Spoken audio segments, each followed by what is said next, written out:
तो आज इस वीडियो के अंदर हम करने वाले हैं इस साल हुए AEW के रसल ड्रीम 2025 पेपर व्यू का रिव्यू और हम जानेंगे कि इस पेपर व्यू पर क्या क्या हुआ और हमें शो पर कौन कौन सी सरप्राइजिंग चीजें देखने को मिली है। और गाइस सबसे पहले सॉरी कि ये वीडियो टाइम पर नहीं आई क्योंकि मैं पूरी रात ये शो देखते हुए जगा हुआ था, लेकिन जब सुबह वीडियो डालने की बारी आई तब पता नहीं कैसे आग लग गई, इसलिए वीडियो थोड़ी बहुत लेट आई है। लेकिन पूरी रात काम करने के बाद आपको सभी शो के रिजल्ट्स हमारे चैनल की वेबसाइट AEW टॉकडाउन पर मिल ही चुके होंगे, क्योंकि हमारे चैनल पर आने वाला सभी कंटेंट आपको सबसे पहले हमारे चैनल की वेबसाइट पर देखने को मिलता है। तो इसीलिए हमारी साइट AEW टॉकडाउन विजिट करना मत भूलना। पर अब ज्यादा देर न लगाते हुए चलिए ये वीडियो शुरू करते हैं और करते हैं रसल ड्रीम 2025 पेपर व्यू का रिव्यू।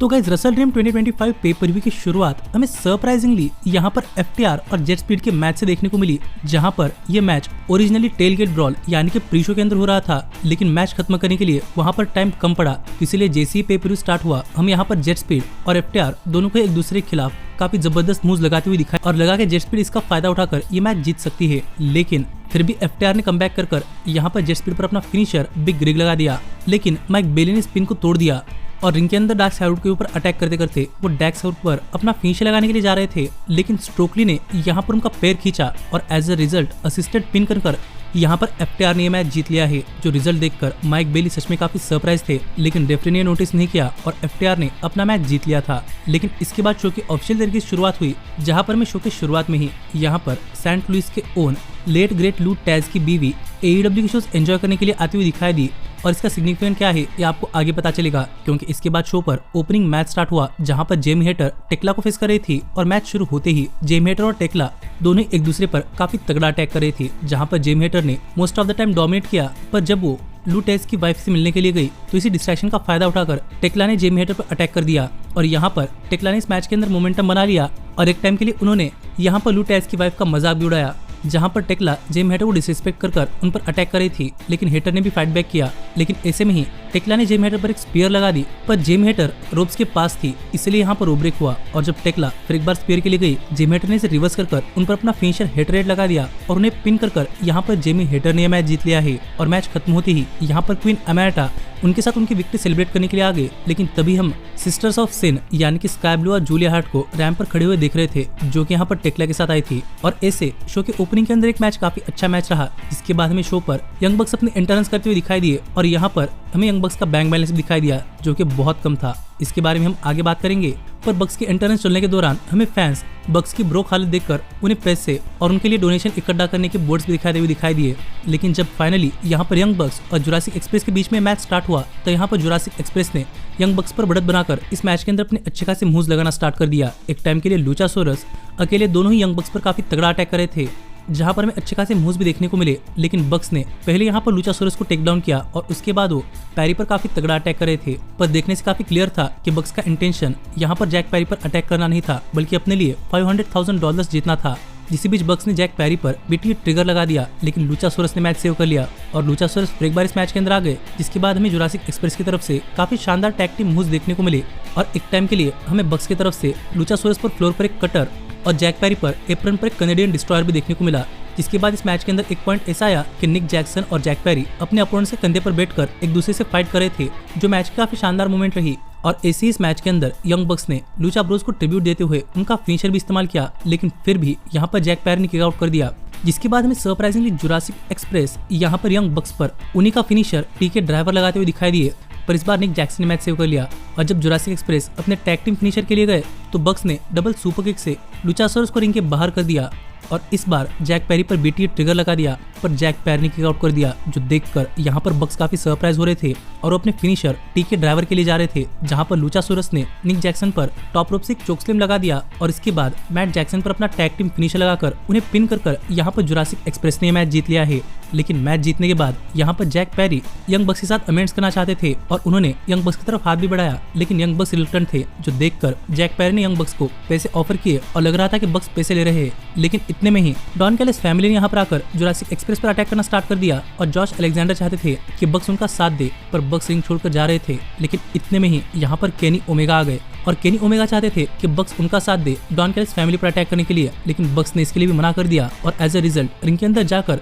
जुरासिक एक्सप्रेस की मदद करते हुए यहाँ पर डॉन कैलिस फैमिली को रिंग के बाहर कर दिया और जुरासिक एक्सप्रेस के साथ यहाँ पर जीत सेलिब्रेट की, जो मैच एक काफी अच्छा मैच रहा। इसके बाद हमें हर्ट सिंडिकेट शो पर अपना मैच रिसल करने के लिए आते हुए दिखाई दिए, पर उनके एंट्रेंस चलने के दौरान ही यहाँ पर डिमांड ने हर्ट सिंडिकेट पर अटैक कर दिया। MVP और बॉबी लैशली को टेक आउट किया और रिंग के अंदर वो शेल्टन बेंजामिन पर काफी तगड़ा अटैक कर रहे थे, जहाँ पर शेल्टन बेंजामिन अकेले फाइट बैक करने का भी ट्राई कर रहे थे, पर नंबर्स गेम काफी ज्यादा था। इतने में ही MVP भी रिंग के अंदर आ गए और बॉबी लैशली भी खड़े हो रहे थे, तो यहाँ पर डिमांड ने बॉबी लैशली को एक टेबल के ऊपर रखकर शेल्टन बेंजामिन को बॉबी लैशली और टेबल के थ्रू फेंका, जो मैच की काफी शानदार मोमेंट रही और रिंग के अंदर MVP काफी मार खा रहे थे। पर फिर एक बार यहाँ पर शेल्टन बेंजामिन MVP की मदद करने के लिए रिंग के अंदर आ पाए और बॉबी लैशली ने खड़े होकर डिमांड और रिकोशेट पर काफी तगड़ा अटैक किया। एक टाइम के लिए शेल्टन बेंजामिन ने रिकोशेट को उठाकर इस तरीके से रिंग के बाहर एक जर्मन सुपरलेक्स लगाई कि सभी लोग ढेर हो गए, जिसके बाद हमें शेल्टन बेंजामिन की तरफ से एक डाइव भी देखने को मिली। और मैच के क्लोजिंग मोमेंट्स के अंदर हर्ट सिंडिकेट ने पहले गेट्स ऑफ एगनी को टेक डाउन किया और रिंग के अंदर रिकोशेट अकेले बचे हुए थे, जिन्हें हर्ट सिंडिकेट ने घेर लिया था, लेकिन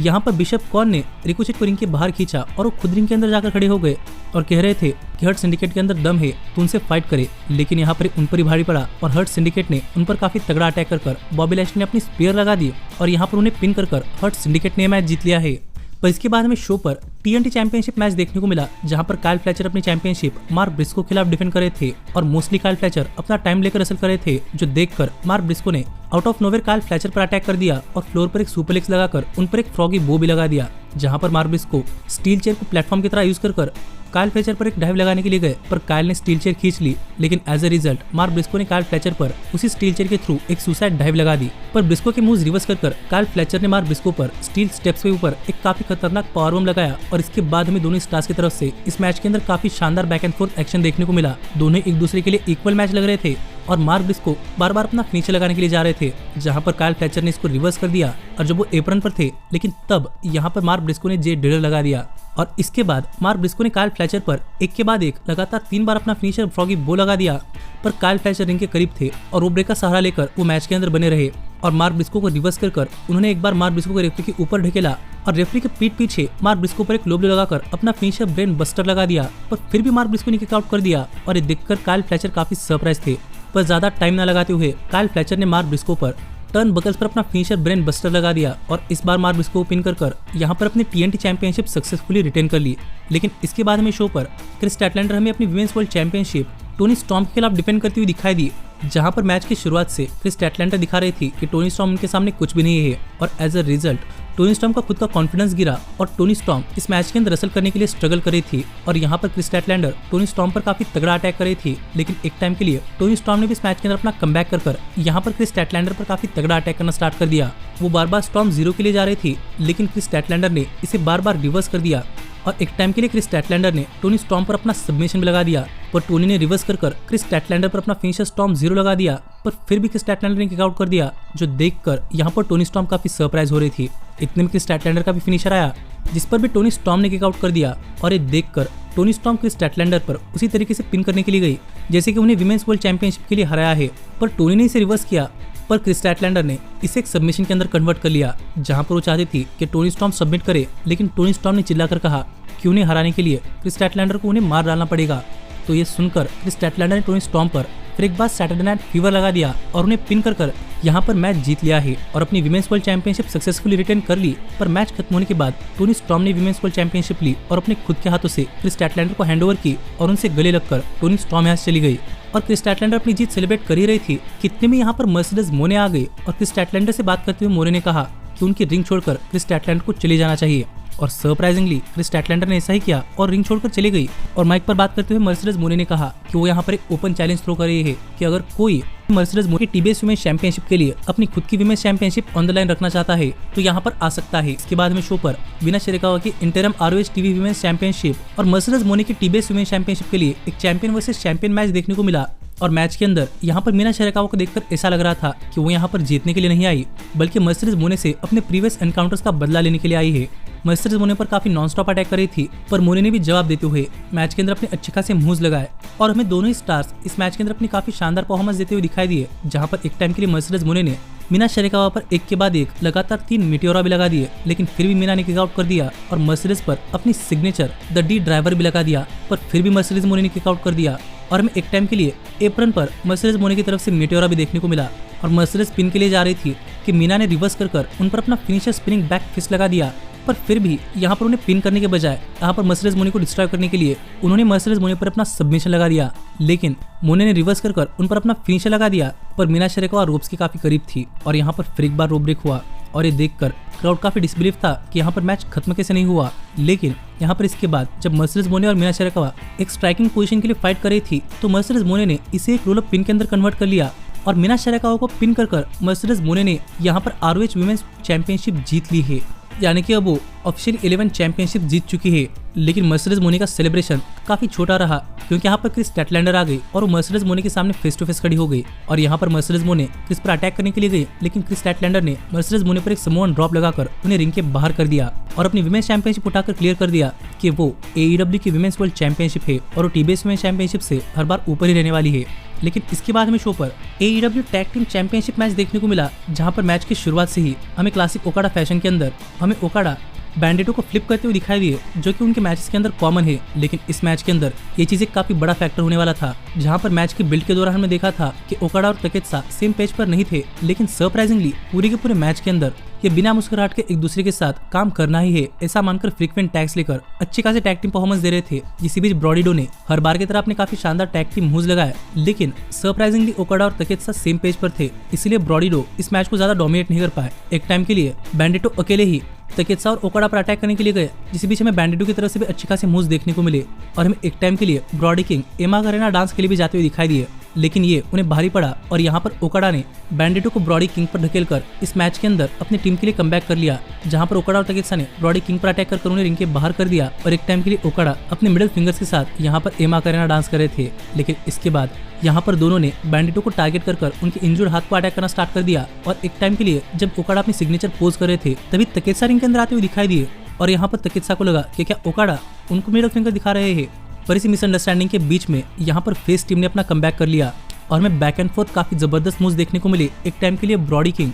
इस मैच के अंदर ट्रिपल जर्मन सुप्लेक्स लगाते हुए दिखाई दिए, लेकिन जब फिर एक बार बैंडिटो और तकेत्सा आमने सामने आए तो तकेत्सा अपने फिनिशर के लिए जा रहे थे, तो हमें यहाँ पर ओकाडा फिर एक बार टैग लेकर रिंग के अंदर आकर उसी तरीके से मैच जीतने के लिए जाते हुए दिखाई दिए जैसे कि वो वर्ल्ड टैग टीम चैंपियनशिप्स के लिए अपॉर्चुनिटी मिली थी, लेकिन बैंडिटो ने इसे रिवर्स कर दिया। पर तकेत्सा ने अपना पार्ट करते हुए यहाँ पर ब्रॉडी किंग को फिर एक बार रिंग के बाहर कर दिया और जब ओकाडा बैंडिटो पर अपना फिनिशर के लिए जा रहे थे तो उन्होंने एक्सीडेंटली तकेत्सा पर अपना फिनिशर लगा दिया और ओकाडा के चेहरे पर सरप्राइजिंगली डिसबिलीफ की जगह हंसी थी और यहाँ पर बैंडिटो अपने इंजर्ड हाथ से अपने फिनिशर के लिए गए पर वो लगा नहीं पा रहे थे, लेकिन ब्रॉडी किंग ने आकर उन्हें मोटिवेट किया और रिंग के नीचे तकेत्सा को टेक डाउन कर लिया और बैंडिटो ने रिंग के अंदर एक हाथ से ओकाडा पर एक जर्मन सुप्लेक्स लगाई और उन्हें पिन कर यहाँ पर अपना मैच जीत लिया है, जो मैच एक काफी शानदार मैच रहा है। और मैच खत्म होने के बाद बैंडिटो ने अपने बेटे के साथ अपनी विक्ट्री सेलिब्रेट की और यहाँ पर हम देख पा रहे थे कि ओकाडा की गलती थी कि तब भी यहाँ पर डॉन कैलस ओकाडा को चेक कर रहे थे, ना कि उसकी तकेत्सा को।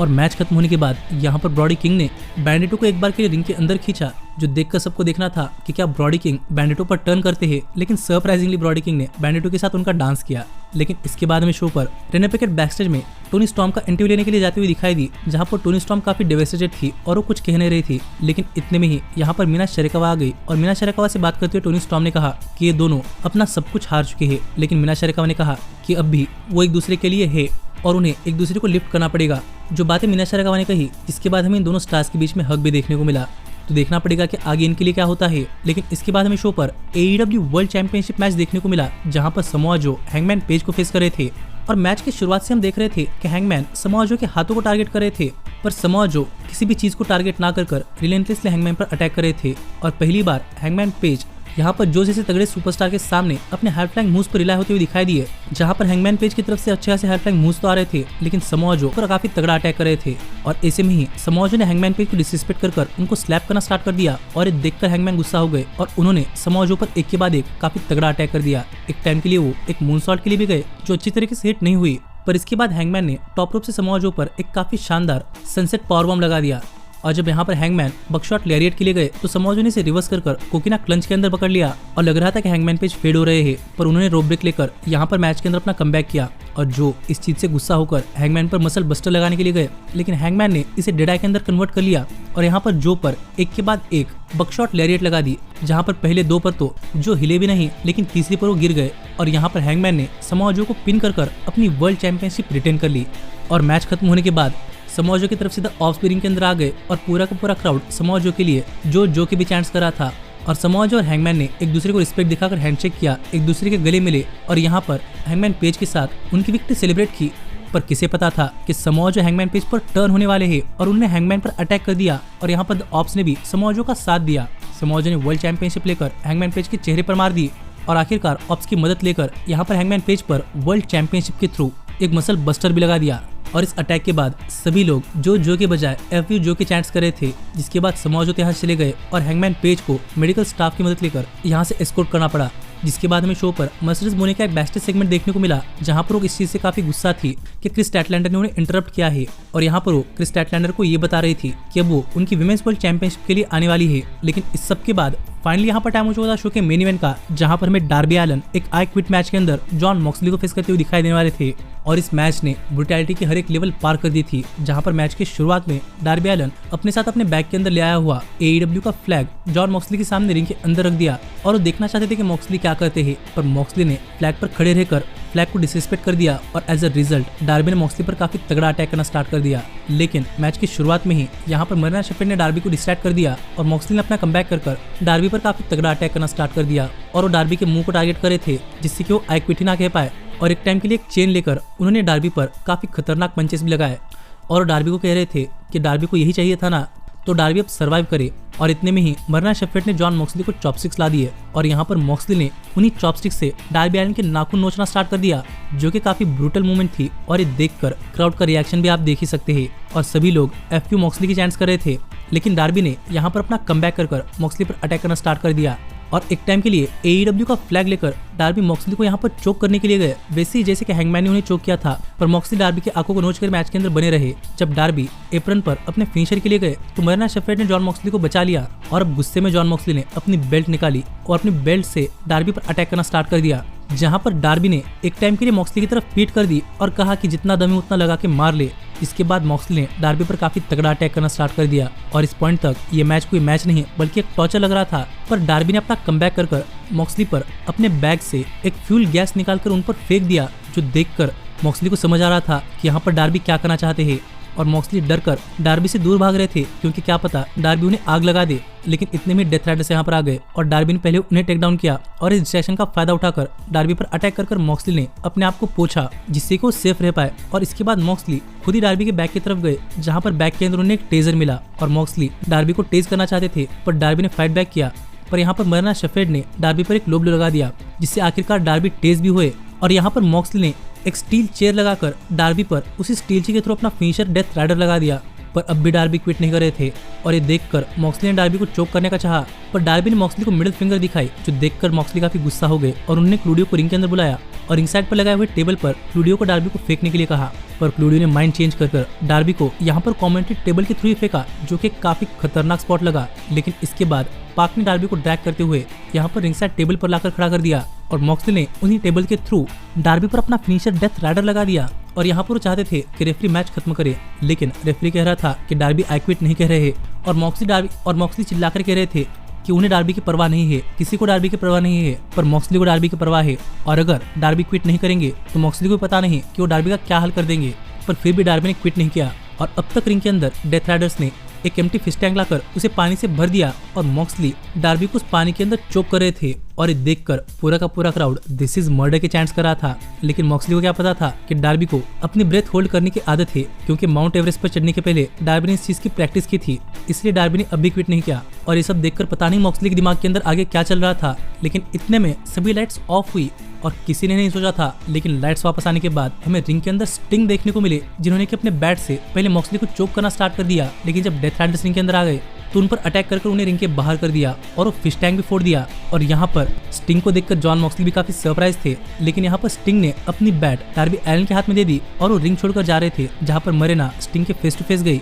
और स्टिंग मरीना को ही लेकर इस मैच से बैक से चले गए। और अब रिंग के अंदर डार्बी के हाथ में बैट थी और मॉक्सली उनके सामने खड़े थे और मॉक्सली को लग रहा था कि डार्बी उन पर अटैक नहीं करेंगे, लेकिन डार्बी ने मॉक्सली पर स्टिंग के बैट से अटैक करना स्टार्ट कर दिया और फिर एक बार AEW के फ्लैग से उन्हें चोक कर उन पर स्टिंग का फिनिशर स्टिंगर डेथ ड्रॉप लगा दिया, जिसे कि अपने फिनिशर कॉफिन ड्रॉप से फॉलो किया और आखिरकार मॉक्सली पर स्कॉर्पियन डेथ लॉक लगाकर यहाँ पर डार्बी एलन ने मॉक्सली को फाइनली आई क्विट कहने के लिए मजबूर कर दिया, जिससे डार्बी एलन ने मैच जीत गए और पूरा का पूरा क्राउड इरप्ट हो चुका था। और यहाँ पर ऐसे ही मैच जीतने के बाद डार्बी एलन ने AEW के फ्लैग के साथ सेलिब्रेट किया और wrestle dream pay per view offer गया, जो पेपर व्यू मुझे फिर एक बार एक काफी अच्छा पेपर व्यू लगा है। और इसके बाद आए हुए AEW के अपडेट्स के बारे में हम और भी बात करेंगे, पर जब तक वो वीडियो हमारे चैनल पर नहीं आते तब तक आप हमारे चैनल की वेबसाइट AEWtalkdown.com विजिट कर वो न्यूज पढ़ सकते हैं। पर अब मैं मिलता हूँ आपसे अगली वीडियो के अंदर AEW के इंटरेस्टिंग अपडेट्स के साथ, पर तब तक stay healthy, stay happy and keep watching AEW टॉकडाउन।